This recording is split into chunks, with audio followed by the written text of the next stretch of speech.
গল্পের বাক্স বাই রোমানানুপুর এই চ্যানেলে আমি রোমানানুপুর আপনাদের পড়ে শোনাচ্ছি সমরেশ মজুমদারের লেখা একটি উপন্যাস ফেরারি। আজ শোনাবো উপন্যাসটির দ্বিতীয় পর্ব। সেই মধ্যরাতে কলকাতার বায়ুমণ্ডলে গুরুতর প্রতিক্রিয়া শুরু হলো।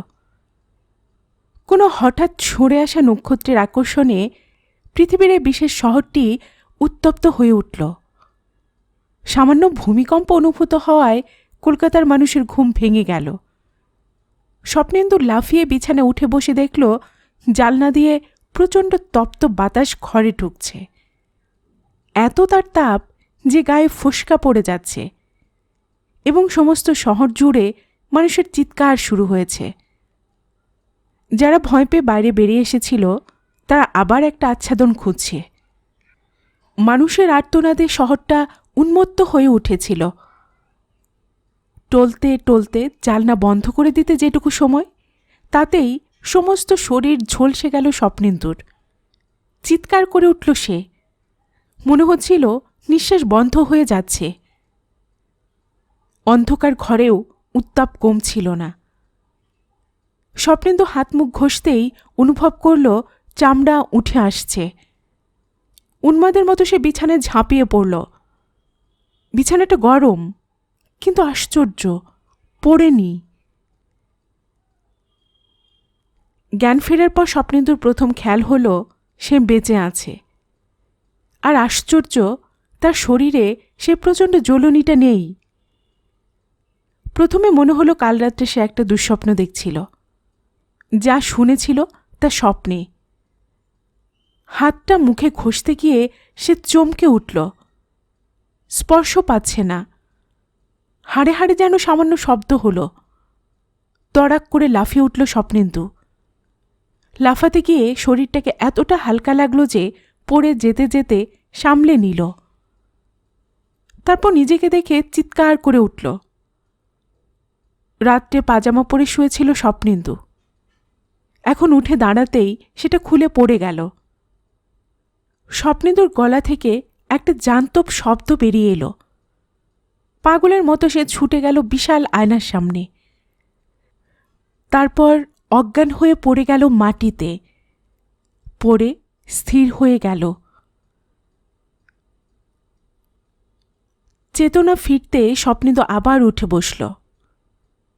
তার শরীরে কোথাও মাংস নেই, রক্ত নেই, চামড়া নেই, এমনকি শিরা উপশিরা পর্যন্ত নেই।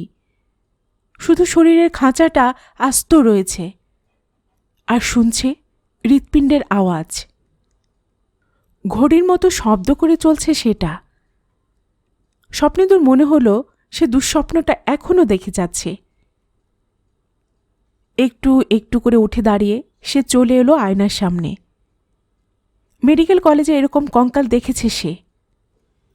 আয়নায় একটা কঙ্কালের ছবি ফুটে উঠেছে। ঘাড় ঘুরিয়ে এপাশ ওপাশ দেখছে কঙ্কালটা। আবার ঠিক কঙ্কালও না, কারণ বুকের খাঁচার মধ্যে ওটা কি? কালচে মতন একটা হৃৎপিণ্ড দেখতে পেল সে। সে দেখতে পাচ্ছে, কিন্তু তার চোখ নেই। ডান হাতটাকে ধীরে ধীরে উপরে তুলে হৃৎপিণ্ডটাকে ছুঁতে যেতে সেটা শব্দ করে উঠল। সন্তর্পণে হাত বুলিয়ে বোঝা গেল কালচে হৃৎপিণ্ডটাকে একটা অদৃশ্য শক্ত বস্তু ঘিরে রয়েছে। নিরেট অথবা অদৃশ্য গোলকটির শরীরে আঘাত করল সে, কিন্তু সে একটুও ব্যথা পেল না। আয়নার খুব কাছে চলে এলো স্বপ্নেন্দু। একটা 5 ফুট 9 ইঞ্চির কঙ্কাল তার সামনে দাঁড়িয়ে। তার কোথাও কোথাও কালচে চামড়া আটকে আছে, কিন্তু সামনে রক্ত মাংসের চিহ্ন নেই। চোখের গর্তে গর্ত আছে, কিন্তু চোখ নেই। অথচ দেখতে সামান্য অসুবিধে হচ্ছে। সোজাসুজি ছাড়া বাকিটা অদৃশ্য থেকে যাচ্ছে। ডাইনে বাঁয়ে দেখতে হলে মুখ ঘোরাতে হচ্ছে। নাক আছে, কিন্তু কোনো ঘ্রাণ শক্তি নেই। জোরে নিঃশ্বাস ফেলল সে। হৃৎপিণ্ডের আরাম হল, কিন্তু কোনো গন্ধ পেল না। মুখ হাঁ করল স্বপ্নেন্দু। জিভ নেই, দাঁত আছে, অথচ দাঁতের গোড়ার মাংস না থাকায় সেগুলোকে নগ্ন বিভৎস দেখাচ্ছে। শরীরের নিম্ন অংশের দিকে তাকালো সে। তলপেট থেকে দুটো শক্ত মোটা হাড় দুপাশে ছড়িয়ে পা হয়ে নিচে নেমে গেছে। তার যৌন অঙ্গ ইত্যাদির চিহ্নমাত্র নেই। স্বপ্নেন্দু এসব ভাবতে ভাবতে কপালে হাত রাখল। তার মাথার মধ্যে কি চিন্তা করার নার্ভগুলো কাজ করছে? ব্রেইন বক্স কিংবা ক্রানিয়ামের ভেতরে কি মস্তিষ্ক অটুট আছে? নিশ্চয়ই আছে। তার ক্রানিয়াম মস্তিষ্ককে বাঁচিয়ে রেখেছে, নইলে সে এত সব ভাবতে পারছে কি করে? স্বপ্নেন্দু থরথর করে কেঁপে উঠল। এই কি সে? এই কালচে শুকনো চামড়ার মাঝে মাঝে সেঁটে থাকা কঙ্কাল? খুঁটিয়ে খুঁটিয়ে সে নিজের মাথাটা দেখতে চেষ্টা করছিল। হ্যাঁ, তাই তো। মা মারা যাওয়ার পর মাথা নাড়া করেছিল। তখন আয়নার সামনে দাঁড়ালে মাথার আকৃতিটা যেমন দেখাতো এখন অনেকটাই সেরকমই দেখাচ্ছে, তবে আকারে ছোট হয়ে গেছে, কিন্তু আদলটা পাল্টায়নি। বন্ধ দরজার দিকে তাকালো স্বপ্নেন্দু। তার হঠাৎ খুব ভয় করতে লাগল। সে মরে যায়নি, কিন্তু এভাবে কঙ্কাল হয়ে বেঁচে থাকার কথা সে কবে শুনেছে? 5 জনের সামনে বের হলে কি প্রতিক্রিয়া হবে সবার? স্বপ্নেন্দুর হৃৎপিণ্ড কেঁপে উঠে কান্নাটা ছিটকে এলো। সামান্য শব্দ হলো, কিন্তু এক ফোঁটাও অশ্রু বের হলো না। চোখের জল নেই, অথচ আলোড়িত হৃৎপিণ্ড ঠিক কেঁদে যাচ্ছে। শব্দটার কথা খেয়াল হতে সে সচকিত হল। তার উদর নেই, পাকস্থলী নেই, তবু শব্দটা হলো। শব্দটা যে মুখ থেকে বের হয়নি এ ব্যাপারে সে স্থির নিশ্চিন্ত। তাহলে বিছানায় এসে বসল স্বপ্নেন্দু। তারপর খুব সন্তর্পণে কথা বলার চেষ্টা করল স্বপ্নেন্দু। অবিকল নিজের গলাটা শুনতে পেল সে। শুনতে পেল কি করে? তার কি শ্রবণ ইন্দ্রিয় কাজ করছে? ষড়যন্ত্র যার নেই, কথা বলে কি করে? বিশ্বাস হল না ঠিক। স্বপ্নেন্দু আবার একটু জোরে চিৎকার করে ডাকল, স্বপ্নেন্দু! আহ, সত্যি সে কথা বলতে পারছে। স্বপ্নেন্দু বিছানায় শুয়ে চোখ বন্ধ করতে গিয়ে খেয়াল করল তার অক্ষিগোলক নেই, তাই চোখের পাতা থাকার কথা নয়। তার মানে কখনো ঘুমোতে পারবে না সে। ঘুমোতে পারবে না, কিন্তু কথা বলতে পারবে। আচ্ছা, তার কথা কি সামান্য নাকি নাকি শোনাচ্ছে? ছেলেবেলায় গল্পের বইতে কঙ্কালদের যেরকম চন্দ্রবিন্দু দিয়ে কথা বলতে দেখত সেরকম? সে আরেকবার শব্দ করল। খুব স্বাভাবিক শোনাচ্ছে না স্বর। প্রথমবার আনন্দের ঠাউর হয়নি, কিন্তু এখন মনে হচ্ছে নাকি ভাবটা আছে। কিন্তু স্বরটা বের হচ্ছে কোত্থেকে? দ্বিতীয়বার পরীক্ষা করতে গিয়ে স্বপ্নেন্দুর কাছে ধরা পড়ল। ওই প্রচণ্ড শক্ত অথচ অদৃশ্য গোলাকার বস্তুটি যা বুকের খাঁচায় হৃৎপিণ্ডটাকে আড়াল করে রেখেছে, শব্দটা আসছে ওর ভেতর থেকে। সে কি শুনতে পাচ্ছে ওই গোলকটির কারণে? মাথাটাকে যতটা সম্ভব বুকের কাছাকাছি নামিয়ে সে কথা বলল, হ্যাঁ, এটাই সত্যি। তার শরীরটাকে সচল রাখার সমস্ত জাদু ওই অদৃশ্য গোলকের মধ্যে রয়েছে। শরীর বলতে শুধু ওই হাড়গুলো। অত্যন্ত যত্নে সে গোলকটির গায়ে হাত বোলাল। তারপর গুনগুন করে উঠল, এই আকাশে আমার মুক্তি আলোয় আলোয়। কি চমৎকার! তার স্বরে সুর আছে। একে তো গান বলে, অথচ এতকাল সে একটা লাইনও সুরে গাইতে পারেনি। সারাটা দিন স্বেচ্ছাবন্দী হয়ে কাটিয়ে দিল স্বপ্নেন্দু। মাঝে মাঝে বাইরে থেকে চিৎকার কান্না ভেসে আসছে। ব্যাপারটিকে জানার জন্য তার কৌতূহল হলেও সে বিছানা ছাড়ল না। নিজের অতীতের শরীরটার জন্য ভীষণ কষ্ট হচ্ছিল। তার দাড়ি কামাতে খুব বিরক্ত লাগত, এ কথা ঠিক, কিন্তু কামানো হয়ে গেলে গালটা কি নরম লাগত, চিবুকের কাছটা কি আদুরে ছিল। শরীরের বিভিন্ন অংশের ছবি একটু একটু করে মনে পড়ায় স্বপ্নেন্দু আরও ভেঙে পড়ল। এত বছর ধরে সযত্নে লালিত শরীরটা আজ এক লহমায় উধাও। এখন শুধু একটা কঙ্কাল তার পরিচয়।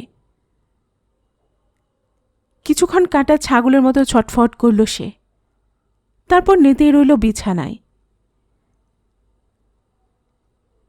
বিকেল হয়েছে কখন, এক ফোঁটা ঘুম আসেনি চোখে, খিদের কোনো চিহ্ন নেই।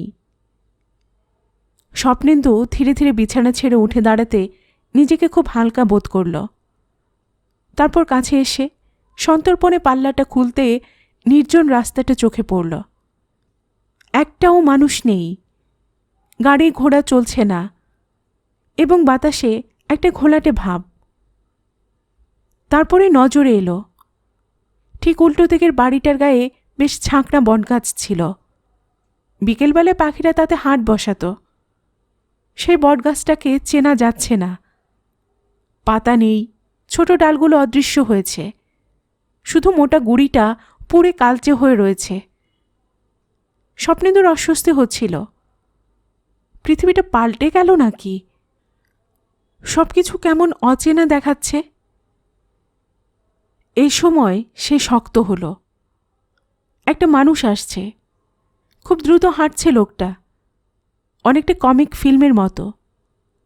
চ্যাপলিন এরকম হাঁটতেন। লোকটা কে? কাছে আসতেই লোকটাকে দেখে হতভম্ব হয়ে গেল স্বপ্নেন্দু। পরনে ফুল প্যান্ট, ওভারকোট, কিন্তু মাথাটা ন্যাড়া, চুল নেই, মাংস নেই, স্রেফ একটা কঙ্কালের মাথা। পায়ের দিকে নজর দিতে সে দেখল কিছু নেই সেখানে। লোকটা মুহূর্তে চোখের আড়ালে মিলিয়ে গেল। জানলাটা বন্ধ করল স্বপ্নেন্দু। তার মানে সে একা নয়, আরও কিছু মানুষের চেহারায় এই পরিবর্তন হয়েছে। কিন্তু কজন মানুষের? এই ঘরে বসে থাকলে কিছু জানা যাবে না। চাকরটা থাকলে তাকে ডেকে দেখা যেত। স্বপ্নেন্দু আর পারল না।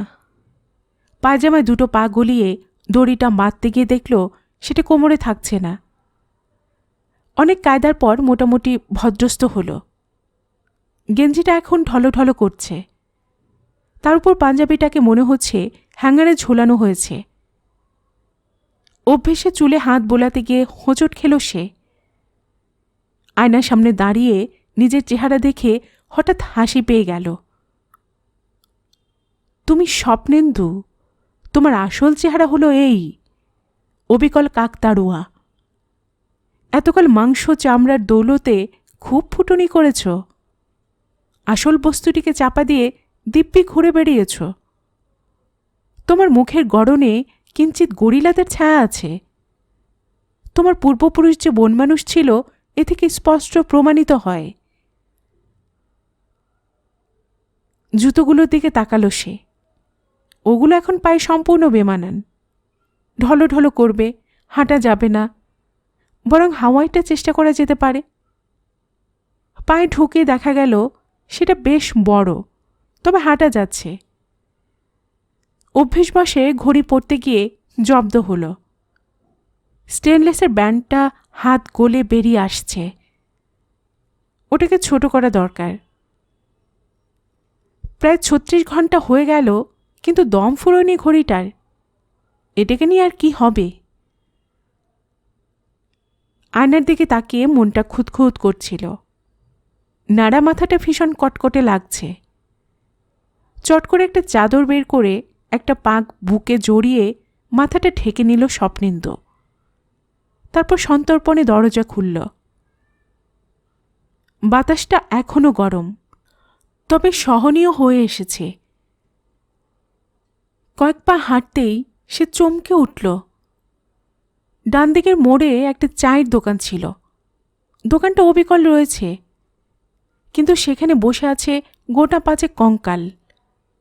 কঙ্কালগুলোর সাইজ বিভিন্ন রকমের, কেউ খুব মোটা, কেউ রোগা, কেউ বেটে, কেউ লম্বা। চায়ের দোকানের মালিক অবনীদাকে সে চিনত। ওদের মধ্যে অবনীদা কোনটি? অবনীদা বেটে খাটো, গোল মাথার, ভারী ভালো মানুষ ছিলেন। স্বপ্নেন্দু বেশ কিছুক্ষণ লক্ষ্য করার পর একটি কঙ্কাল শনাক্ত করল। টেবিলের উপর মাথায় হাত দিয়ে বসে আছে।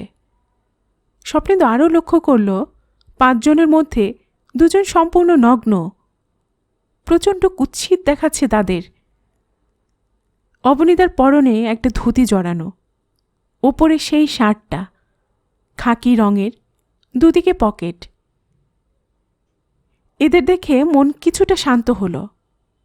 তার মানে সে একা নয়, এ পাড়ার অনেকেরই এক অবস্থা। স্বপ্নেন্দু ধীরে এগিয়ে যেতে হঠাৎ একজনের নজর পড়ল। চেঁচিয়ে উঠল, আরে আস্ত মানুষ! আস্ত মানুষ! বাকি 4 জন একসঙ্গে উচ্চারণ করল। স্বপ্নেন্দু কাছাকাছি যেতেই অবনীদার টেবিল থেকে নেমে এদিকে তাকালেন। স্বপ্নেন্দু জিজ্ঞাসা করল, অবনীদা? আরে এ আমাকে চেনে দেখছি। চিনব না কেন? আপনি আমাকে চিনতে পারছেন না? গলার স্বরটা চেনে চেনে লাগছে। কে ভাই আপনি? আমি স্বপ্নেন্দু। স্বপ্ন? অবনীদা এবার চিনতে পারলেন। ও তুমি? কি হলো বলো তো? হে, কি হলো? আমরা কি করে বেঁচে আছি? এই অবস্থায় তো প্রেতেরা বেঁচে থাকে। আমরা কি সবাই প্রেত হয়ে গেলাম? অবনীদা আর্তনাদ করলেন। সবাই? স্বপ্নেন্দুর মাথাটা সামান্য এগিয়ে গেল। সবাই, এমনকি আমার 3 বছরের বাচ্চাটা পর্যন্ত। তার চেহারা দেখলে শিউরে উঠতে হয়। অত হেলদি বাচ্চাটা একটা কঙ্কাল হয়ে ঘুরছে। পাড়াটা এত ফাঁকা লাগছে কেন? কেউ মারা টারা গেল নাকি? ফাঁকা? কাল সারা রাত, আজ সারাদিন তো লোকে পাগলের মতো ছোটাছুটি কান্নাকাটি করেছে। এখন যে যার বাড়িতে ঢুকেছে, কারণ যদি সন্ধে হতে আবার কালকের সেই গরম লাভার মতো কিছু কলকাতার উপর বয়ে যায়। একবার তো মাংস মজ্জে শুষে নিয়ে গিয়েছে, এখন তো হাড়গুলো ছাড়া আমাদের আর কিছু নেই। অন্য লোকগুলো কেউ কথা বলছিল না। এবার একজন বলল, আজ সন্ধে 7টায় রেডিও খুলবেন। মুখ্যমন্ত্রী রেডিও থেকে এ বিষয়ে ভাষণ দেবেন। মুখ্যমন্ত্রী? মুখ্যমন্ত্রী বেঁচে আছেন? বাহ, বেঁচে থাকবে না কেন? আমরা কেউ মারা যাইনি। কিন্তু কি করে জানতে পারলেন যে উনি ভাষণ দেবেন? তুমি কি এইমাত্র বের হলে? অবনীদা জিজ্ঞাসা করল। হ্যাঁ। বিকেলে পুলিশের জিপ মাইকে করে বলে গেল। পুলিশ? হ্যাঁ, তারা ইউনিফর্ম পরে এসেছিল বটে, কিন্তু শরীরের হাল আমাদের মতোই। দেখি মুখ্যমন্ত্রী কি বলেন। আপনার এখানে রেডিও আছে? হ্যাঁ, চালালে এখন কোনো শব্দ হচ্ছে না। হয়তো স্টেশন খোলেনি, কিন্তু আগে ঢাকা, দিল্লি, গৌহাটি ধরতে পারতাম। এখন কিছুই আসছে না। ব্যাটারি ঠিক আছে তো? হ্যাঁ, সেটা দেখে নিয়েছি। তুমি দাঁড়িয়ে কেন? বসো। ওরা জায়গা করে দিলে স্বপ্নেন্দু বেঞ্চিতে বসল। সন্ধে হয়ে গেছে, কিন্তু চারধার অন্ধকারে ঠেকে যায়নি। রাস্তার আলোগুলো জ্বলছিল। স্বপ্নেন্দু বুঝল কাল রাত থেকেই জ্বলছে, আজ সকালে নেভাতে হয়নি। সে আর চোখে লোকগুলোর দিকে তাকাল। প্রত্যেকের বুকের খাঁচায় কালচে হৃৎপিণ্ড দেখা যাচ্ছে। একজন অন্যমনস্ক হয়ে সেখানে হাত দিতে গিয়ে বাধা পেল। অর্থাৎ সে অদৃশ্য গোলকে প্রত্যেকেরই হৃৎপিণ্ড আবদ্ধ। এক একজনের মাথার করটিও এক এক রকম। কোনোটা বেশি লম্বা, কোনোটা সামনের দিকে ছুঁচলো। মুখের হাড়ের গড়নে বন মানুষের স্পষ্ট ছাপ। অবনীদার মুখে বেশ গরিলা গরিলা ভাব আছে, তবে প্রত্যেকের করটি বেশ মোটা। স্বপ্নেন্দু দেখল চায়ের উনুনে আঁচ পড়েনি, জিনিসপত্র চারপাশে অবহেলায় ছড়ানো। সে জিজ্ঞাসা করল, অবনীদা, আপনার দোকানের ছেলেটা আসেনি? এসেছিল। মাথা নাড়ালো অবনীদা। আর ওকে দিয়ে আমার কি হবে? ওই উনুন ধরি আর কি হবে? চা খাওয়ার মানুষ কোথায়? আমি একেবারে শেষ হয়ে গেলাম ভাই, ধনে প্রাণে শেষ। এক ব্যক্তি বলল, মানুষ কাজ করে পেটের জন্য, সে প্রয়োজন না থাকলে কি হবে কাজ করে? এ দায় থেকে বাঁচা গেল। যা বলেছেন, আজ সারাদিন কিছুই খাইনি, অথচ দেখুন আমার একটুও খিদে পাচ্ছে না। অথচ আমার পেটে আলসার ছিল, ডাক্তার বলেছিলেন নিয়ম করে খেতে, একদম যেন খালি পেটে না থাকি। তা পেটই যখন নেই। এই সময় তৃতীয়জন হেসে উঠল। সামান্য শব্দ হলো। স্বপ্নেন্দু অবাক হয়ে লোকটাকে দেখল সম্পূর্ণ উলঙ্গ। এ অবস্থায় কোনো মানুষ হাসতে পারে? আমাদের সব গিয়েছে, কিন্তু প্রাণ এবং কঙ্কালটা আছে, তাই কিভাবে হাসি আসে? তারপরে ওর খেয়াল হলো, কালকের পর এই প্রথম সে হাসি শুনল। হাসির যদি অপব্যবহারও হয়ে থাকে তাহলেও হাসি ইজ হাসি। তবু লোকটার দিকে তাকিয়ে তার অস্বস্তি হচ্ছিল। সে শান্ত স্বরে বলল, আপনার একটা পোশাক পরা উচিত ছিল। উচিত ছিল? লোকটা আবার খুক খুক করে হাসল। কেন উচিত ছিল? পোশাক পরা কেন উচিত ছিল তাই জিজ্ঞেস করছেন? আগে করতাম না, এখন করছি। এখন আমার কোনো গোপন অঙ্গ নেই যে তাকে ঢেকে রাখব। এখন শীতকাল নয় যে হাড় কনকন করবে ঢেকে না রাখলে। গরমের সময় খোলাখুলি থাকলে আরাম হবে, হাওয়া এপাশ থেকে ওপাশ বইলে হাড় জুড়োবে। আপনি বললেই আমাকে শুনতে হবে? খুকখুকিয়ে হাসল লোকটা। অবনীদা বললেন, অরবিন্দ, তুমি যা বললে তা খুব মিথ্যে নয়, তবে কিনা চোখেরও তো একটা ব্যাপার আছে, দেখতে বড় খারাপ লাগে।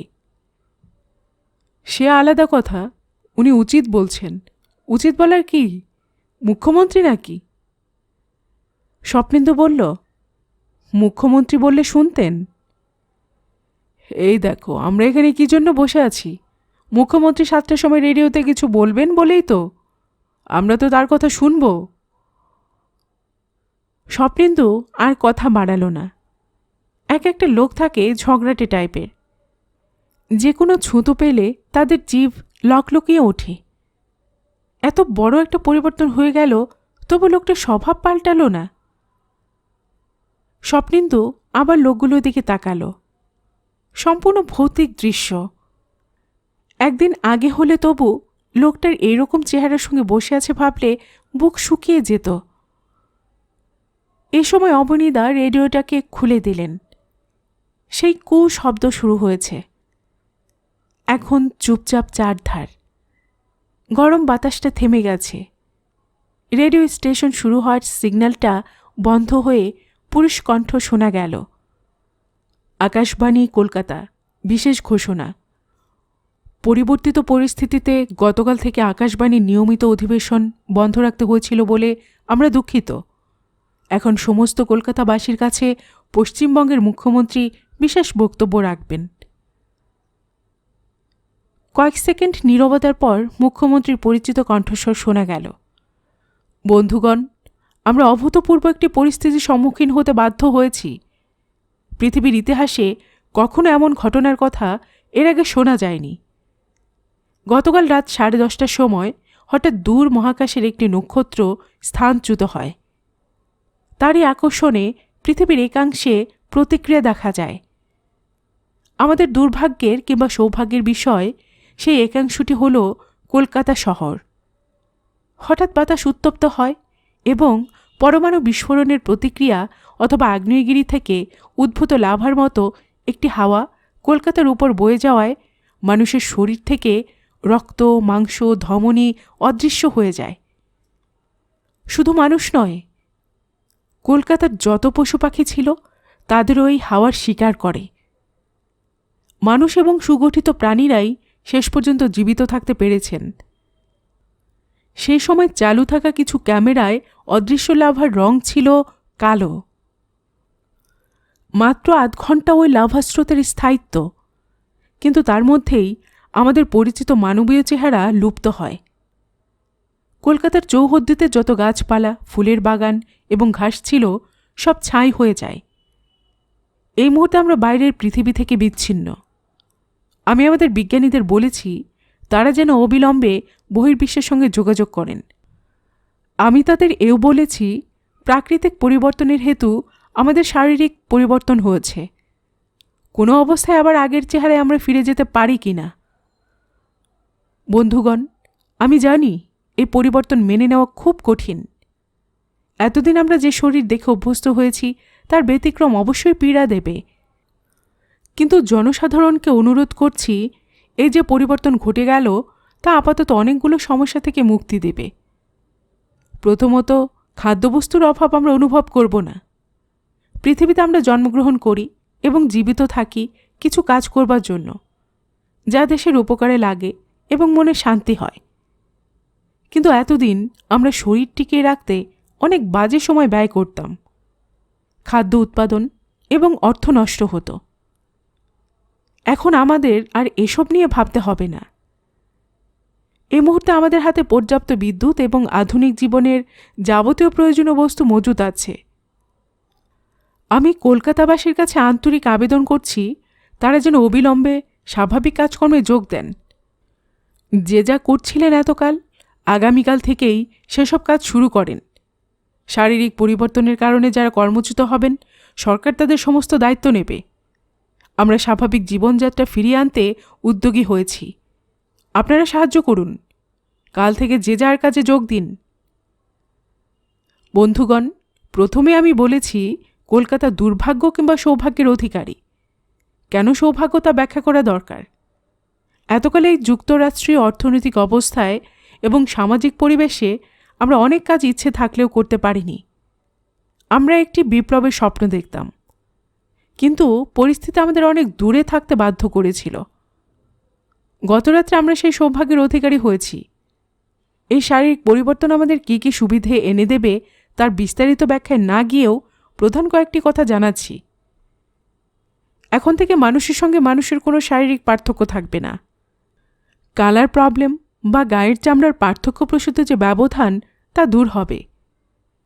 কলকাতার মানুষের চেহারা এক হয়ে যাওয়ায় কোনো সাম্প্রদায়িক সংঘাত হবে না। খাদ্যদ্রব্যের প্রয়োজন ফুরিয়ে যাবে। এছাড়া অর্থনীতির নানান পরিবর্তন আসতে বাধ্য। বন্ধুগণ, কেউ কেউ আমার কাছে আরেকটি বিষয় আশঙ্কার কথা ব্যক্ত করেছেন। শারীরিক পরিবর্তনের কারণে মানুষের প্রজনন ক্ষমতা লুপ্ত হয়, আমাদের বংশধররা পৃথিবীতে আসবে না। এর ফলে কলকাতাবাসীরা একদিন লুপ্ত হবে। কিন্তু আমি বিজ্ঞানীদের সঙ্গে কথা বলেছি। তারা আমাকে জানিয়েছেন বিপ্লব আমাদের যা দিতে পারত না, এই লাভা স্রোত তা আমাদের দিয়েছে। আমরা এখন অমৃতের সন্তান।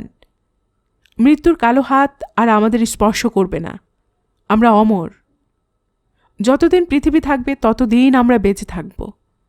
এই মহান সম্মানের অধিকারী হওয়া যে সত্যি সৌভাগ্যের, সে কথা বলাই বাহুল্য।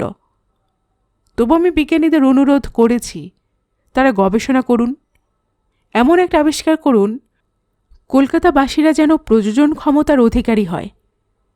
আপনারা স্মরণ করুন, একদিন আগেও আমরা জন্ম নিয়ন্ত্রণের জন্য প্রচার চালিয়ে এসেছি। ওই লাল ত্রিকোণ চিহ্নের কোনো প্রয়োজন আর আমাদের নেই। অতএব আমরা আবার জনসাধারণকে অনুরোধ করছি অবিলম্বে স্বাভাবিক জীবনযাত্রা ফিরিয়ে আনুন। নমস্কার। এরপরেই ঘোষকের স্বর শোনা গেল। এতক্ষণ কলকাতাবাসীর উদ্দেশ্যে ভাষণ দিলেন পশ্চিমবঙ্গের মুখ্যমন্ত্রী। গ্রামাফোন রেকর্ডে রবীন্দ্রসুর বাজানো হচ্ছে। স্বপ্নেন্দু উঠে দাঁড়াল। রেডিওতে তখন বাজানো হচ্ছে, হে নতুন দেখা দি কারবার। অবনীদা করটি ঘুরিয়ে জিজ্ঞাসা করল, চললে? অরবিন্দ নামক লোকটা বলল, তুমি তো দেখছি সত্যি ভালো মানুষ। আরে তোমার উনুন ধরানোর কি দরকার? খাওয়া দাওয়ার চিন্তা নেই, পায়ের উপর পা তুলে দিনরাত গপ্প করব। এই উনুনটা ভেঙে ফেলো, এখানে আরও আড্ডা মারা জায়গা করো। তোমার তো খাটুনি বেঁচে গেল। দিনরাত গপ্প করব? আমার তো সময় কাটবে না। স্বপ্নেন্দু বেরিয়ে এলো। মুখ্যমন্ত্রীর ভাষণের প্রতিক্রিয়া কি কে জানে, তবে এখন রাস্তায় নরকঙ্কাল দেখা যাচ্ছে। কেউ কেউ কাঁদছে, কিন্তু বাকিরা খুব ভয়ে ভয়ে চারপাশে তাকাচ্ছে। এসব কঙ্কালেরা পোশাক পরেছে এলোমেলো ভাবে, বিছানায় চাদর কোমরে জড়িয়ে নিয়েছে কেউ। স্বপ্নেন্দু লক্ষ্য করল কোনো মহিলা কঙ্কাল নেই রাস্তায়। একটি শিশু কঙ্কালকে বুকের কাছে নিয়ে কুঁজো হয়ে যাওয়া একটি কঙ্কাল ফুটপাতে দাঁড়িয়ে মাথা নাড়ছে। স্বপ্নেন্দুকে দেখে লোকটা জিজ্ঞাসা করল, আমি কি রক্তমাংসের মানুষ? স্বরে বোঝা গেল লোকটা বৃদ্ধ। উত্তর না দিয়ে স্বপ্নেন্দু মাথা থেকে চাদরের আড়ালটা সরিয়ে দিতে বৃদ্ধ মাথা নাড়াল। ও একই অবস্থা, সব মানুষের একই হাল। এ যে নরক হয়ে গেল। নরক বলছেন কেন? মুখ্যমন্ত্রীর ভাষণ শোনেননি? শুনেছি, কিন্তু তাতে কি মন মানে? দুদিন আগে আমার বউ মারা গেছে। কি সৌভাগ্যবতী ছিল সে! রক্ত মাংসের শরীর নিয়ে ড্যাং ড্যাং করে চিতায় চড়ে গেল। বুড়োর স্বরে কান্না মিশল। কিন্তু মুখ্যমন্ত্রী বললেন আমরা একমাত্র সৌভাগ্যবান। সৌভাগ্য কি জানি। আজকে আপনার শরীরে কি পরিবর্তন লক্ষ্য করলেন? বৃদ্ধ এবার হাসলেন। তা হয়েছে বই কি, প্রস্রাব করতে খুব কষ্ট হতো, সেটা দূর হয়েছে। হাঁটতে গেলে পায়ের শিরায় টান ধরত, এখন হচ্ছে না। তাহলে বলুন, আপনি অনেক ভালো আছেন। আমার কথা ছেড়ে দাও, এই বাচ্চাটা মোটে 1 বছর বয়স, এখনো ভালো করে হাঁটতে পারে না। এর কি হবে? এ কি কখনো বড় হবে? স্বপ্নেন্দু বলল, আমি জানি না। আর হাঁটতে ভালো লাগছিল না। শরীর যদিও হালকা, তবু হয়তো অনভ্যেসে ক্লান্তি লাগছিল। স্বপ্নেন্দু বাড়িতে ফিরে এলো। পায়ের তলাটা বেশ টনটন করছে। তার মানে এতকাল চামড়া এবং মাংস যে আড়াল রেখেছিল তা না থাকায় ব্যথা হয়েছে। ঘরে ঢুকে পাঞ্জাবিটা খুলতেই মন খারাপ হয়ে গেল আবার। আয়নার সামনে দাঁড়িয়ে নিজেকে খুঁটিয়ে খুঁটিয়ে দেখল সে। এই কাঠামোটা তার, অথচ এতকালের অস্তিত্ব সম্পর্কে সে সজাগই ছিল না। স্বপ্নেন্দুর খেয়াল হলো তার হাড়ের গায়ে মাঝে মাঝে কালচে পোড়া চামড়া লেগে আছে। এগুলো পরিষ্কার করে ফেললে ভালো হয়। বাথরুমে ঢুকল সে। কল খুলতে অবাক হলো সে। জল নেই, 1 ফোঁটা জল বের হলো না। এবারে ছাদে একটা ট্যাঙ্ক আছে। সারা দিন রাত জলের আজ পর্যন্ত কোনো অভাব হয়নি। তারপরেই মেরুদণ্ডের হাড় কেঁপে উঠল। কলকাতা শহরের সমস্ত জল গতকালের প্রতিক্রিয়ায় উধাও হয়ে যায়নি তো? জল ছাড়া কি চলছে? মুখ্যমন্ত্রী একবারও এ বিষয়ে কিছু বললেন না। জল হলো জীবন। কলকাতায় যদি জল না থাকে? নিজেকে গালাগাল দিল সে। এখনও উল্টোপাল্টা ভেবে যাচ্ছে। কলকাতার মানুষের আর জলের প্রয়োজন নেই। এখন যে শরীর নিয়ে তাদের বেঁচে থাকতে হবে, জল তার কোনো কাজেই লাগবে না। তোয়ালে দিয়ে শরীরটাকে পরিষ্কার করল সে। ক্রমশ হাড়গুলোর চেহারা পাল্টে যেতে লাগল। বেশ তকতকে দেখাচ্ছিল সেগুলো।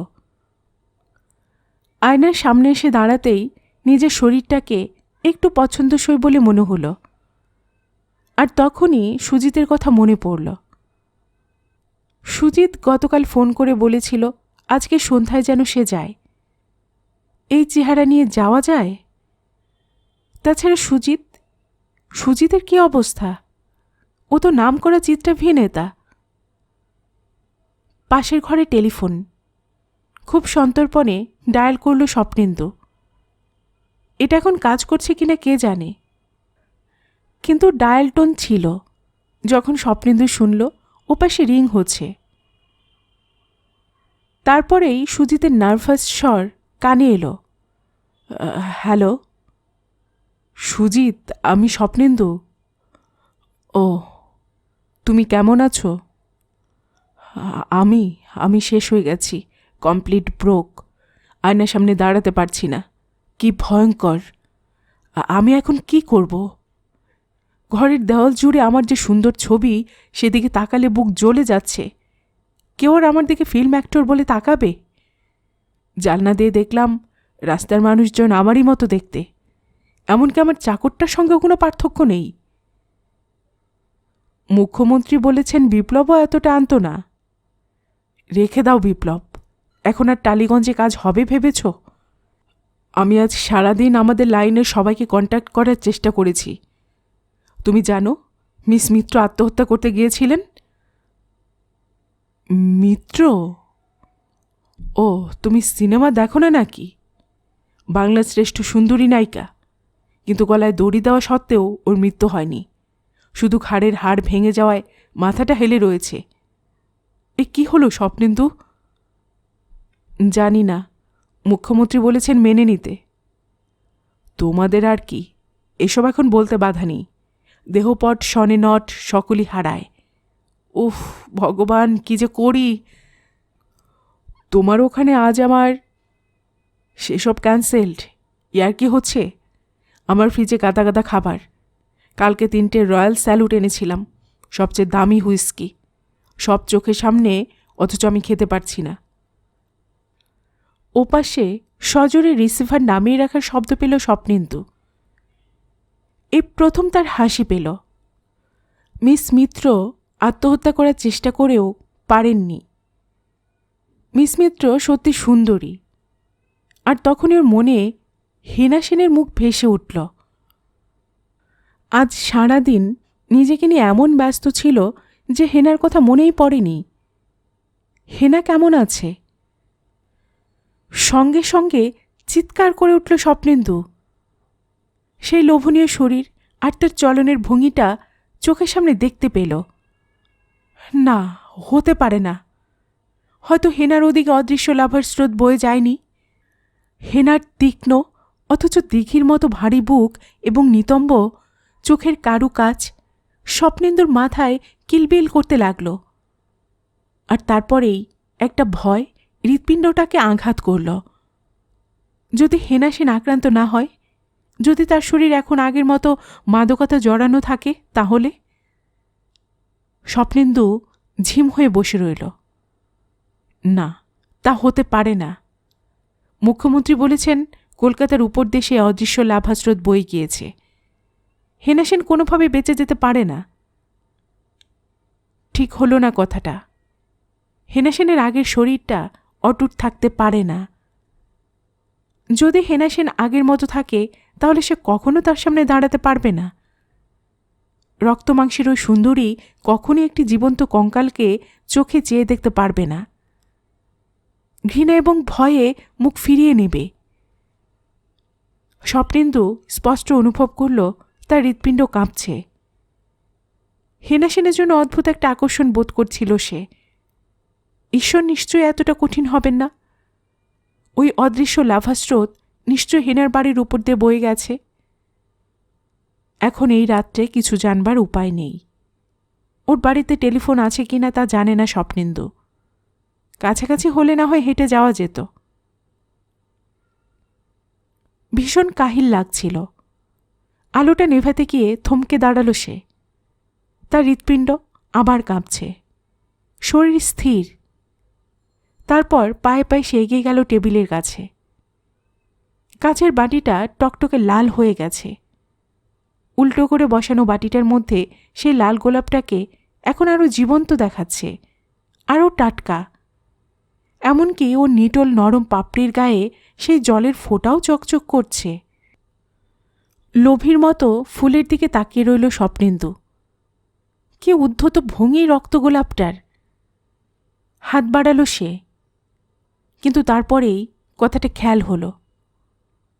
মুখ্যমন্ত্রী বলেছেন কলকাতার কোনো গাছ কিংবা বাগান যদি বেঁচে না থাকে, মাঠের ঘাসগুলো যদি শুকিয়ে ছাই হয়ে গিয়ে থাকে, তাহলে এই লাল গোলাপটা এখন এমন গর্বিত ভঙ্গিতে বেঁচে আছে কি করে?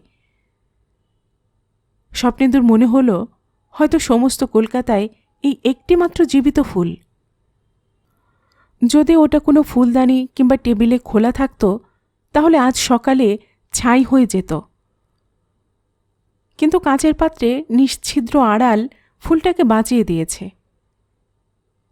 এবার প্রচণ্ড লোভীর মতো মাথাটাকে কাঁচের বাটির গায়ে নিয়ে গেল সে। পাপড়ির শরীরের কোষগুলোকে যেন অনুভব করতে পারবে সে। এই কলকাতার কোথাও এই মুহূর্তে আর কোনো উদ্ভিদ নেই, শুধু এই ফুলটি ছাড়া। কিন্তু কতদিন এরকম থাকবে? আস্তে আস্তে তো শুকিয়ে মরে যাবেই। স্বপ্নেন্দু মাথা নাড়ল। না, কাল রাত্রির ওই ভয়ঙ্কর ঘটনার পরও যখন এই বেঁচে আছে, তখন নিশ্চয়ই অনেককাল অটুট থাকবে। ওই কাঁচের বাটিটাকে সরালে চলবে না। কোনো অবস্থায় ওই বাটিতে হাত দেবে না সে। তাহলে ফুলটা বেঁচে থাকবে। ওকে যেভাবে হোক বাঁচিয়ে রাখতে হবে। স্বপ্নেন্দু কাঁচের বাটিটার দিকে তাকালো। খুব জোর হাওয়া বলে কি ওটা উল্টে যাবে? ঠিক ভরসা হয় না। সে চারপাশে তাকিয়ে দেখল। তারপর আরও একটা কাঁচের বড় জার এনে সেটাকে উল্টে বাটিটাকে চাপা দিল সন্তর্পণে, যাতে দুটোই ছোঁয়াছুঁই না হয়ে যায়। তারপরে সে ফিরে এলো বিছানায়। দুটো কাঁচের আড়ালে থাকলেও ফুলের লাল রংটা বোঝা যাচ্ছে। স্বপ্নেন্দু সেই রূপকথার গল্পটা মনে পড়ল। গভীর সমুদ্রের নিচে একটা ঝিনুকের বুকে কারো প্রাণ লুকোনো ছিল। মনে হলো ওই দুই কাঁচের পাত্রের আড়ালে জীবন্ত ফুলটা তার প্রাণ। কারণ ওটার দিকে তাকালেই হৃৎপিণ্ডটা অদ্ভুত শান্ত হয়ে যায়। কোনো চিন্তা মাথায় আসে না, শুধু একটা ভালো লাগায় বিভোর হতে হয়। কাল সারাটা রাত ঘুম আসেনি। চেষ্টা করেছে স্বপ্নেন্দু, বিছানায় নিথর হয়ে পড়ে থেকেছে, তবু ঘুমোতে পারেনি। তার চোখের পাতা কিংবা অক্ষিগোলক নেই। শোয়া অবস্থায় সবসময় ঘরের ছাদটায় দৃষ্টি আটকে থেকেছে। এই দৃষ্টি বন্ধ করার কোনো কায়দা তার জানা নেই। শেষ পর্যন্ত বুঝতে পেরেছে পরিবর্তিত অবস্থায় তাদের ঘুম আসবে না। ঘুম প্রয়োজন শরীরের। ঘুমন্ত অবস্থায় হৃৎপিণ্ড কাজ করে যায়। তাই শরীর যদি না থাকে তাহলে ঘুমের কি দরকার? অতএব খাবার, জল ইত্যাদির মতো ঘুমও তার জীবন থেকে চলে গেল। মাঝরাত্রে খুব অস্বস্তি হচ্ছিল। সে সারা জীবন ঘুমোতে পারবে না এটা চিন্তা করতেই অস্বস্তিটা বেড়ে যাচ্ছিল। অন্যমনস্ক স্বপ্নেন্দু পাশ ফিরে তাকাতেই সেই গোলাপের রংটা দেখতে পেল। আর অমনি তার চিন্তা স্থির হয়ে মিলিয়ে গেল। সে লক্ষ্য করেছে বেশি উত্তেজিত হলে হৃৎপিণ্ড কাঁপে। ফুলটার দিকে তাকালে সেই কাঁপুনি থেমে যায়। সুন্দর শান্তিতে রাতটা কেটে গেল। ঘুম নেই, কিন্তু ফুলটার দিকে তাকিয়ে থেকে তার একটুও কষ্ট হচ্ছিল না সকালে। আজও ছুটি, তার কিছুই করবার নেই। রেডিওটা খুলতেই বাজনা শুনতে পেল সে। আর মাঝে মাঝেই সরকারের পক্ষ থেকে কলকাতাবাসীদের কাছে আবেদন জানানো হচ্ছে স্বাভাবিক জীবনযাত্রা চালু করার জন্য। খবর শুনল সে। আজ সকালে ট্রাম, বাস আগের মতো চলতে শুরু করেছে। কলকাতার মানুষ দলে দলে রাস্তায় বেরিয়ে পড়েছেন। মনে হচ্ছে তারা এই ঘটনার প্রাথমিক আঘাত খুব দ্রুত কাটিয়ে উঠেছেন। আজ ছুটির দিন।